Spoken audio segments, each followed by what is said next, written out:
Muy buenas tardes, queridos hermanos, y bienvenidos a clase número 12 del diseño de Dios para el matrimonio. En esta clase vamos a continuar con nuestro estudio del diseño de Dios para solucionar el conflicto. La semana pasada consideramos la parte del corazón, los problemas del corazón que contribuyen a los conflictos que tenemos en el matrimonio. Y en esta tarde quiero que consideremos otra parte, otro aspecto de la solución de los conflictos y otra parte que tenemos que considerar cuando consideramos los conflictos. Y esto vamos a ver que es la culpa y el arrepentimiento. En esa tarde vamos a considerar la culpa y el arrepentimiento. Primero, la culpa. Nosotros vemos bíblicamente que todos como pecadores tienen culpa delante de Dios y vamos a considerar una definición de la culpa más adelante, pero nosotros podemos pensar en diferentes razones por qué una persona pueda sentir culpa en el matrimonio, ¿no? Puede ser algo grave, muy grave, como adulterio. Esto es algo obviamente muy difícil para muchas parejas superar y, y interactuar y considerar y, eh, ah, poder tener la victoria sobre un tema así tan serio, el adulterio, pero también hay otras razones, ¿no? Por ejemplo, la mentira. Deshonestidad puede ser también una razón por qué una persona tiene culpa en el matrimonio, tal vez por ofender con sus palabras o acciones, puede ser intencionalmente o no. Nosotros vemos que igual ese tipo de pecado trae culpa, ¿no? Es una culpa que tenemos a veces en el matrimonio. Tal vez no cumplir con las expectativas de Dios, las expectativas bíblicas, lo que ya hemos considerado en el libro de Efesios 5 y otras partes del Nuevo Testamento, que son las expectativas de Dios para su pueblo en el matrimonio, ¿no? El marido tiene que amar, tiene que sacrificar, tiene que ayudar a proveer y todo para su esposa. La esposa tiene que estar sujeta a su marido, también tiene que amar, respetar al marido. Entonces nosotros vemos que al no hacer esto, vamos a llevar culpa en el matrimonio. Pero antes de llegar a la definición, ¿por qué es importante considerar esto? Porque hoy en día el mundo nos enseña algo muy diferente. Hay muchos psicólogos seculares, hay muchas personas que no conocen a Dios ni respetan a la Biblia, la palabra de Dios como autoridad para guiarnos en estas cosas. Entonces hay muchas ideas falsas, falsas ideas sobre la culpa. Y hay una guerra contemporánea contra la culpa, una guerra contra esta idea de la culpa. Nosotros vemos muchos pretextos o excusas de la gente de por qué son así, por qué han pecado, por qué han actuado en ciertas maneras. Por ejemplo, es por mi ambiente, es por el hogar donde vivo, las personas que siempre están a mi alrededor. No puedo hacer ningún cambio, no tengo control sobre estas cosas y por ellos o por esta situación yo soy así, yo actúo como actúo. O tal vez por una enfermedad. Eh, yo soy un víctima de esta enfermedad, yo no puedo controlar cualquier reacción que tenga a una situación dada, entonces no tengo culpa yo, es, es solo una enfermedad que tengo. O tal vez es por heredad, algo genético. Ah, no, pero mis padres, mis abuelos, mis bisabuelos eran así y yo también soy así. Y no hay nada que nadie pueda hacer porque es algo genético. Está algo en los genes que me hace actuar o pensar o vivir en esta manera. O tal vez hay esta idea de la culpa falsa. Es decir, que no debes sentir así, estás sintiendo con esta culpa, pero de verdad no tienes culpa en este caso y no debes sentir así. Y nosotros pensamos, nosotros o el mundo dice que no debemos tener una culpa. Es también todo, todas las excusas, todos los pretextos que dicen que soy víctima, que yo de verdad no tengo que aceptar responsabilidad por mis acciones porque todo lo que yo hago está fuera de mi control y yo simplemente soy un víctima, no puedo hacer nada más. También hay maneras que la gente intenta eliminar los efectos de la culpa. Y esto contribuye mucho a problemas en la familia, en la sociedad. Am, bueno, y unos intentos para eliminar los efectos de la culpa es más pecado, eliminando el pecado o la culpa con más pecado. O tal vez por químicos, es decir, usando medicina o drogas para escaparse de estos sentimientos, de esta realidad de la culpa, ¿no? O tal vez es culpar a otras personas, es apuntar el dedo, ah, no, pero esa persona me hizo eh, actuar en esa forma, igual como Adán hizo con Eva, ¿no? O tal vez buscar una mejor autoestima enfocándose en pensar mejor de sí mismo. Ah, pero yo siento así, yo siento esta culpa, pero no debo sentir así. Entonces voy a enfocarme en cómo puedo ser una mejor persona, por qué tengo valor. Y yo soy una persona, aunque yo he hecho estas cosas, pero yo todavía tengo valor. Y buscamos llenar la mente con esta idea de autoestima, ¿no?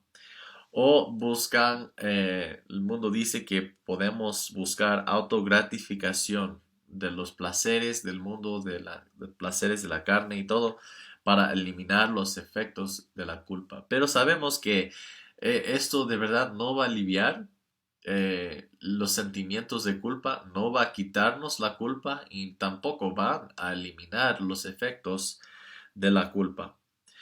Vamos a considerar un entendimiento, una perspectiva bíblica de la culpa.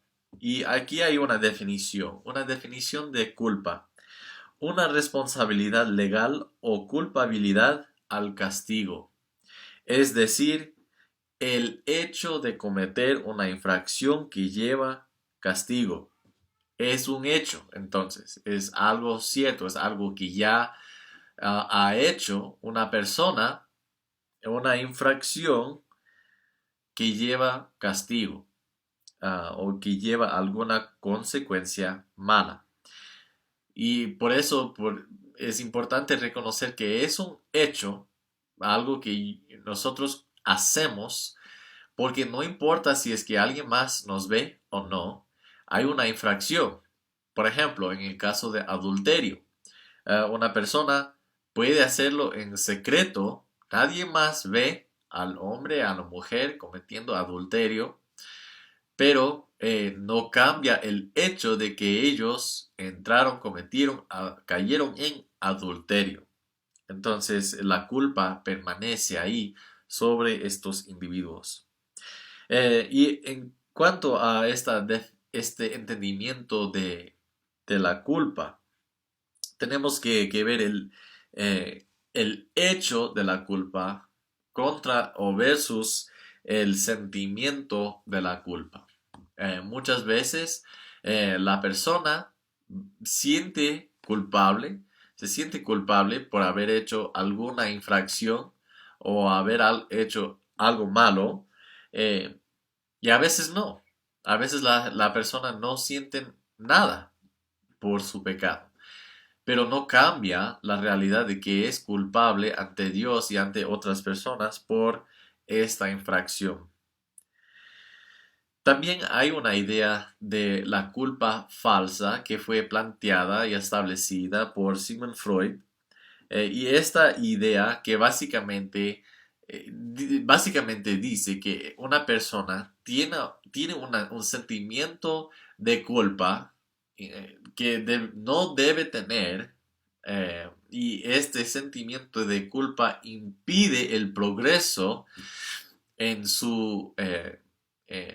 en su situación o impide que la situación mejore porque sigue con estos sentimientos de culpa y es una culpa falsa, no debe sentir culpa.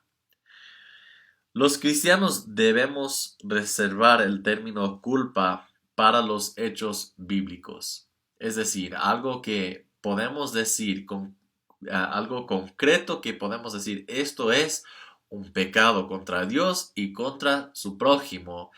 Esto es un pecado y como es pecado, usted tiene culpa. Entonces nosotros debemos reservar este término culpa para los hechos bíblicos, según lo que la Biblia nos enseña que es culpa.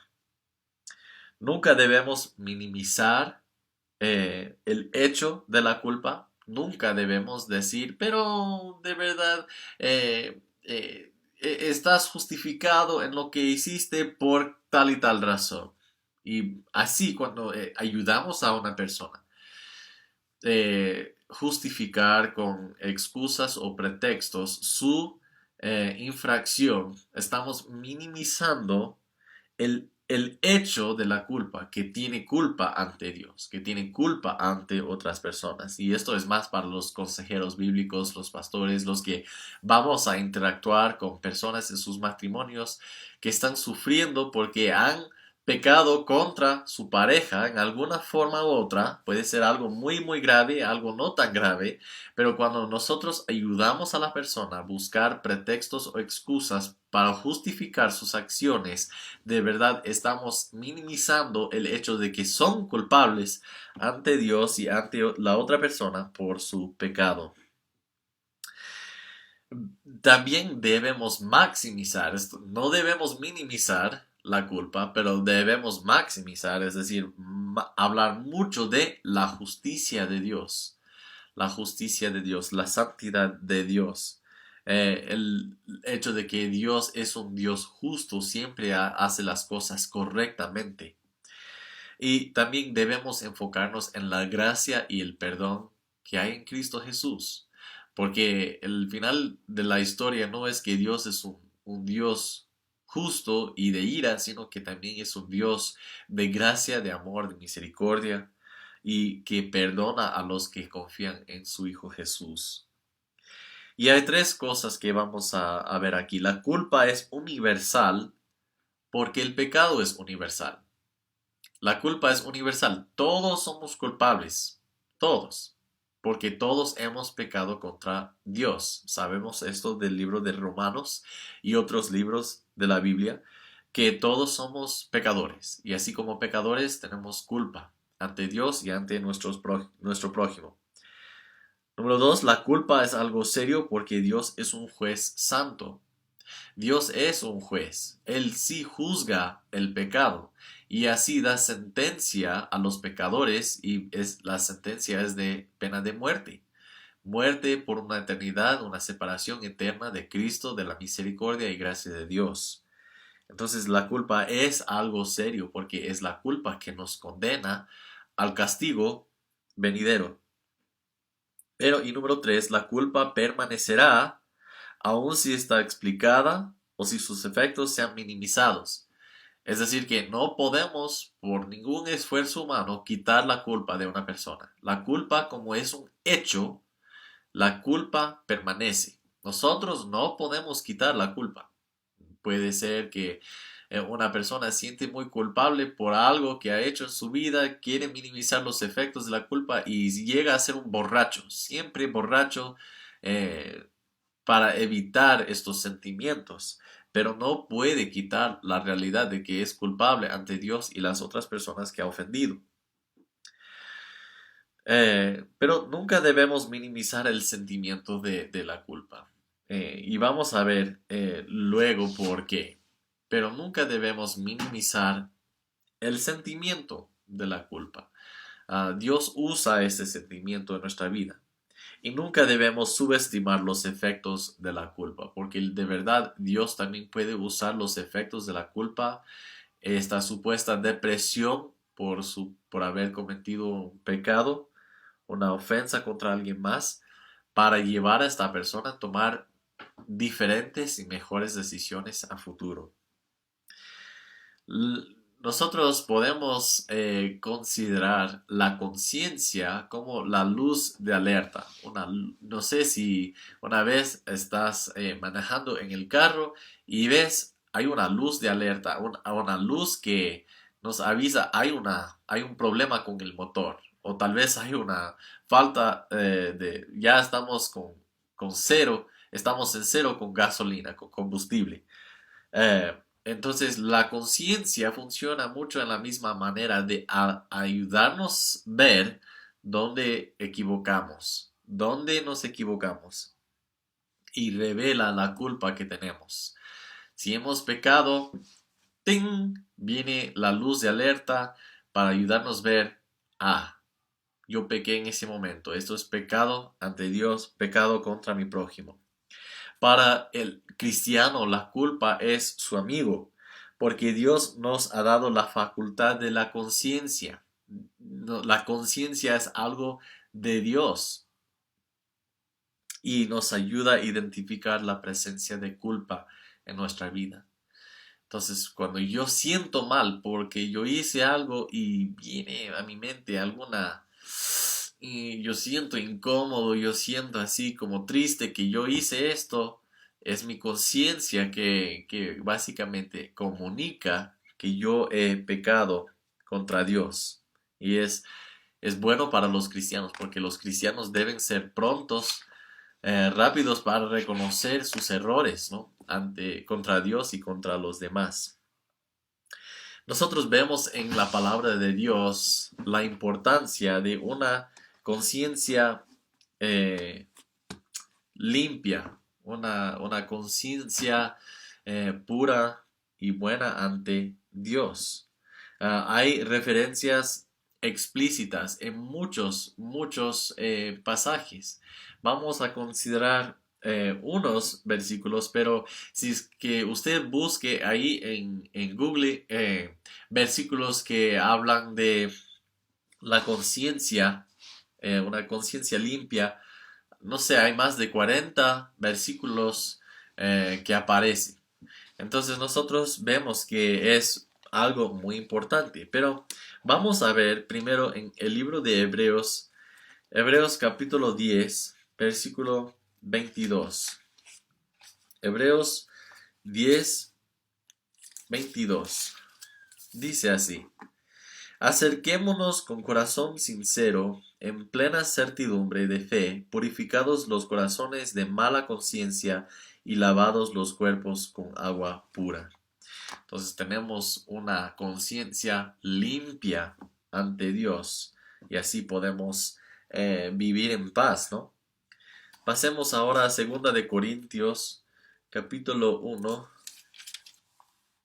2 de Corintios 1, versículo 12. Dice, porque nuestra gloria es esta, el testimonio de nuestra conciencia, que con sencillez y sinceridad de Dios, no con sabiduría humana, sino con la gracia de Dios, nos hemos conducido en el mundo y mucho más con vosotros.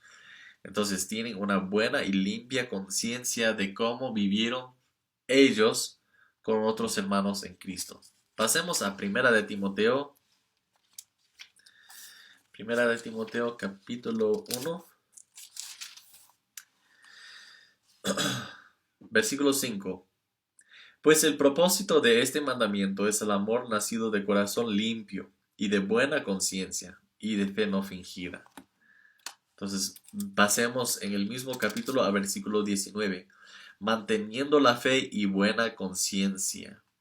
Pasemos al capítulo 3 de este mismo libro. Capítulo 3, versículo 9. Que guarden el misterio de la fe con limpia conciencia. Entonces vemos solo en estos versículos la importancia de una buena y limpia y pura conciencia. hay también principios implícitos, no tan explícitos, sino implícitos, que vemos en la palabra de Dios. Pasemos a Romanos capítulo 14. Romanos 14, versículo 23. Pero el que duda sobre lo que come es condenado, porque no, perdón, porque no lo hace con fe, y todo lo que no proviene de fe es pecado. Entonces nosotros vemos por otro lado, si es que no actuamos o actuamos sin fe, es también pecado porque estamos pecando contra la conciencia. Y hay varios tipos de conciencia que vemos en la escritura, o que la conciencia está, eh, que la Biblia describe la conciencia en diferentes maneras. Y vemos eso primero en Primera de Timoteo 4:2, que habla de una conciencia cauterizada. Es decir, que esta persona ya no siente nada de culpa, no siente su pecado. Cuando peca, no siente nada. Y hay mucha gente en ese mundo así. El corazón ya es como hay callo sobre el corazón. Ya no puede sentir este remordimiento por su pecado. Ya no siente nada porque la conciencia está cauterizada. Hay también una conciencia sin entrenamiento. Es decir, esa persona necesita aprender a ser sensible a la conciencia. Tal vez hay un cristiano, una persona no cristiana, pero igual, esta persona de vez en cuando sabe que hace algo malo y tiene estos sentimientos de remordimiento, de tristeza, pero necesita desarrollar esto para ver más claramente que es una ofensa contra Dios, ¿no? Para tener la motivación necesaria de cambiar, de no seguir en este pecado. Hay otros que tienen una conciencia hiperactiva, es decir, que ven que todo lo que hacen es pecado. Recuerdo la historia de Martín Lutero antes de que conoció a Jesús, que pasaba horas y horas confesando sus pecados. Ah, y obviamente es bueno saber que hemos pecado, es bueno reconocer el pecado, es bueno arrepentirnos del pecado inmediatamente. Eh, pero nosotros reconocemos la gracia de Dios en nuestra vida que nos permite vivir, reconociendo nuestro pecado, reconociendo el perdón de Dios, pero sin estar así paralizados con una conciencia hiperactiva. Entonces nosotros necesitamos, y vemos el último tipo es una conciencia bíblica. Y ayer o anteayer, un amigo me escribió y dijo que está muy consciente de su pecado ante Dios. Pero él recuerda algo que leyó una vez, o que alguien le dijo una vez, que por cada vez que él ve su pecado, debe mirar 10 veces a Cristo. Y es así para el cristiano. Cuando yo reconozco mi pecado, me ayuda a reconocer aún más la misericordia y la gracia de Dios. No es que debo buscar hacer una penitencia, debo arrepentirme y cambiar, sí, con la ayuda de Dios. Pero yo recuerdo que la penitencia, Cristo ya pagó, Cristo ya lo hizo. Entonces no es para mí asumir una penitencia. Yo sé que al pedir perdón, en el nombre de Cristo Jesús, confiando en Él, el perdón de Dios es mío de estos pecados, y yo puedo vivir en la gracia de Dios libre. Y esta es la conciencia bíblica que debemos buscar. Entonces, una parte de los conflictos en el matrimonio y en todas las relaciones es la culpa, porque la culpa de verdad está ahí. Si es que ya entramos en un argumento, mi esposa y yo, y si de verdad estamos combatiendo el uno contra el otro, de verdad nosotros dos tenemos culpa ante Dios y ante el otro para nuestro pecado, por nuestras ofensas, el uso de nuestras palabras, o de no buscar el bien de la otra persona, no amar bien a mi esposa o ella a mí. Entonces nosotros hemos pecado y así tenemos culpa. Entonces la culpa es algo real y a veces la culpa impide lo que nosotros podemos lograr como pareja porque nosotros no hemos tratado con la culpa ante Dios, no hemos pedido perdón de Dios, no hemos pedido perdón de la otra persona. Y esto nos lleva al segundo punto que vamos a considerar en esta tarde y es el arrepentimiento. El arrepentimiento es de suma importancia. Y vamos a considerar ahora elementos de un arrepentimiento verdadero. Porque para muchas personas el arrepentimiento simplemente es una expresión de tristeza. Ah, no, pero yo estoy arrepentido.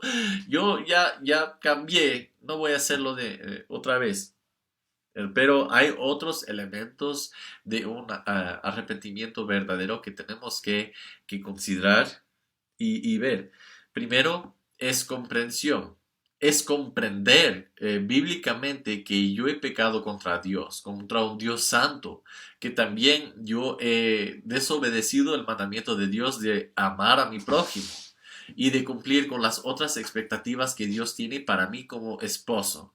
Cuando yo como marido tengo culpa ante Dios, yo debo comprender por qué tengo esta culpa, por qué es pecado lo que yo hice. Segunda parte es confesar, es confesión.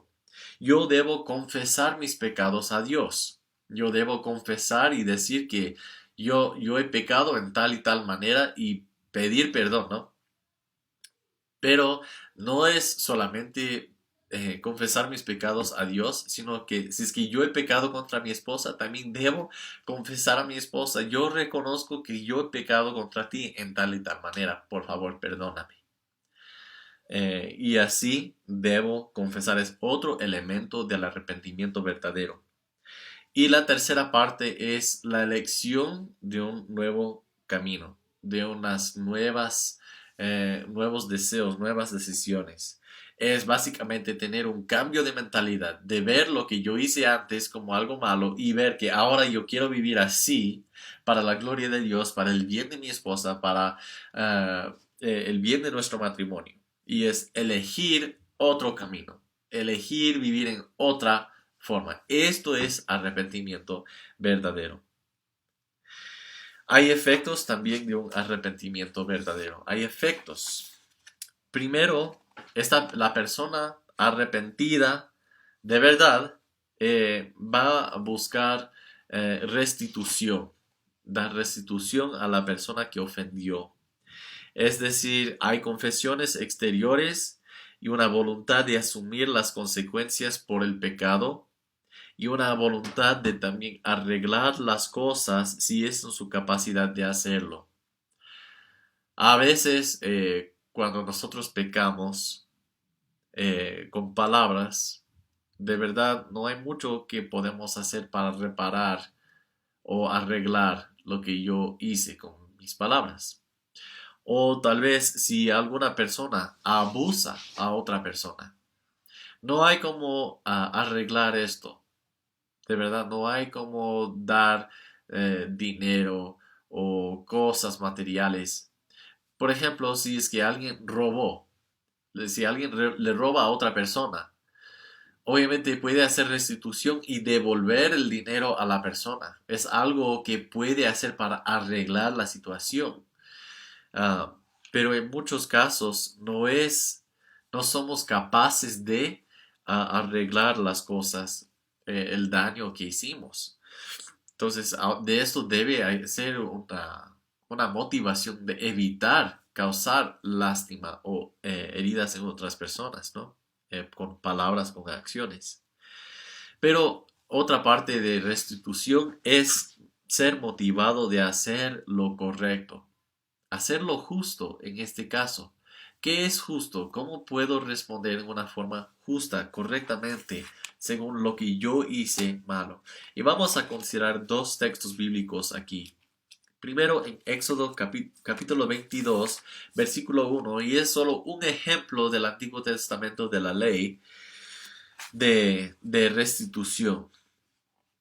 Y dice así, versículo 1, cuando a alguno hurtare buey u oveja y lo degollare o vendiere, por aquel buey pagará 5 bueyes y por aquella oveja 4 ovejas.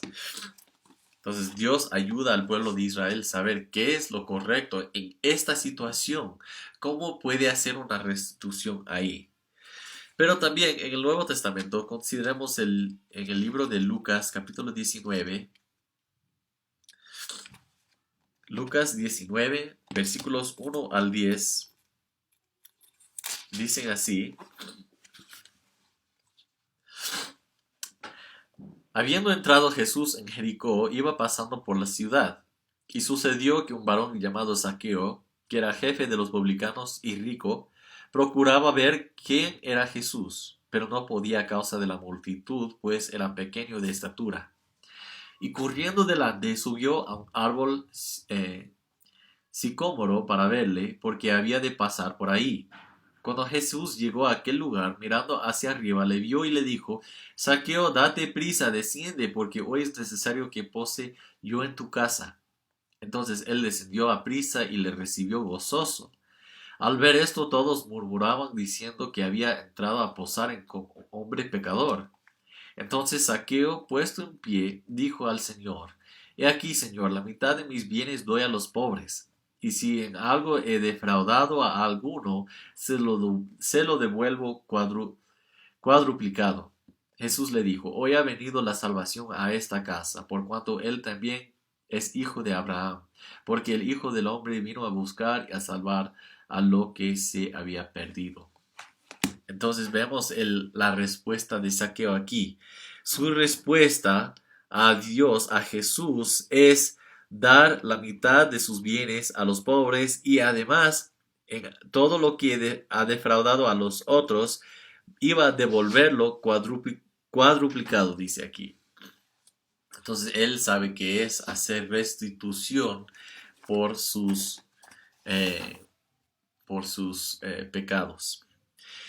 Otra parte, otro efecto del arrepentimiento verdadero es la reconciliación, es decir, pedir y recibir perdón de la persona que ofendió. Primero Dios y después la otra persona. Y vamos a considerar esto más la próxima semana, la última semana de enseñanza. Pero vemos esto en Mateo 5:24, si es que estamos en camino para dar el sacrificio, la ofrenda a Dios y recordamos que mi hermano tiene algo contra mí, entonces yo debo dejar todo ahí, buscar a mi hermano, es tener una reconciliación con él y de ahí puedo ofrecer este sacrificio o ofrenda a Dios. La reconciliación es de tanta importancia, es estar en paz con la otra persona, es quitar resentimiento y lo que impide una buena relación entre los dos. Esta es la reconciliación. Pero hay otra parte más, otro efecto más, el remordimiento. El remordimiento es un arrepentimiento verdadero, en un arrepentimiento verdadero. A veces hay estos sentimientos, estas emociones de tristeza y a veces no hay. No podemos juzgar a una persona y ver, pero esa de verdad es arrepentido o no es arrepentido de verdad. Simplemente con la presencia o ausencia de emociones, de tristeza. Pero muchas veces, en muchos casos, un sentimiento de tristeza, de duelo, acompaña las otras evidencias de arrepentimiento y señala un cambio verdadero de sus pensamientos. Entonces, no siempre las emociones, porque hay personas que nunca lloran, nunca, nunca, pero sienten así muy profundamente las cosas. Entonces, mucho cuidado de decir, pero no hay lágrimas, no está arrepentido. No podemos decir esto, no podemos ver el corazón, pero muchas veces el sentimiento de tristeza sí se expresa con lágrimas, al llorar, a tener esa tristeza, pero también está acompañada con otras evidencias, porque las respuestas emocionales por sí solas no prueban el arrepentimiento, que el arrepentimiento sea genuino. Pero debe haber tristeza y una sensación de arrepentimiento por haber pecado en el primer lugar. El arrepentimiento es un proceso tan exhaustivo que cambia nuestra naturaleza, nos cambia, no nos deja iguales como antes. Somos diferentes ahora después de arrepentirnos de algún pecado. No queremos volver al pecado. Y esto vemos en 2 de Pedro 2:22, que no vamos a leer, pero vemos que el arrepentimiento nos cambia. Somos diferentes ahora. Es decir, que nunca vamos a volver a pecar de la misma manera. No significa esto. No significa esto. Pero significa nuevos deseos y que por lo general luchamos contra este pecado, contra esta manera de fallar para evitarlo, porque sabemos que es ofender en esta manera y no queremos volver a hacer esto.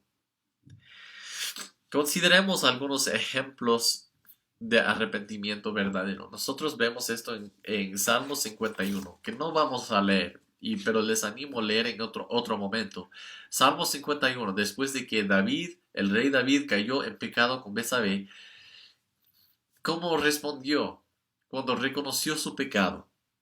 Él habla de esto en Salmo 51. Dice que va a hablar con los otros pecadores de la bondad de Dios, de la misericordia que él mismo recibió. Va a hablar con otros. Pide de Dios la limpieza de su corazón, de su ser. Y vemos de verdad un corazón eh, quebrantado ante Dios por su pecado. Pero vemos también, vamos a ver este pasaje, Segunda de Corintios, capítulo 7,